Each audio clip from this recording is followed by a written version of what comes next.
પણ આ મરચું હળદર ને આ ધોણાજીરું જોતું હોય તો અમારા વિસનગર તાલુકાના ખંડોસણ ગામ અને ત્યાં અમારા બોરડી કંપો હશે ત્યાં ડેબરબાનો બોર કહેવાય ત્યાં આર્ય સ્પેશિયલ આ મશીન દ્વારા ઓર્ગેનિક મરચું હળદર અને ધોણાજીરું આ બધું બનાવવામાં આવે.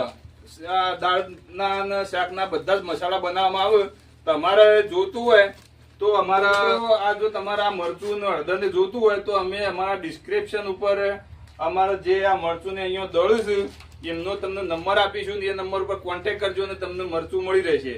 અને હા મરચાનો ને હળદરનો ભાવ શું છે એ ભાઈ જે આ દળવા બી હોય એ રાજ તમને કહી દેશે. બોલાડો. 10 કિલોના 400 રૂપિયા કિલોના, હળદરના કિલોના 320 રૂપિયા, રેશમ પટ્ટીના 430 રૂપિયા, કાશ્મીરીના 600 રૂપિયા અને ધાણા જીરુંના 300 રૂપિયા. ધોણાજીરાના 300 અને હા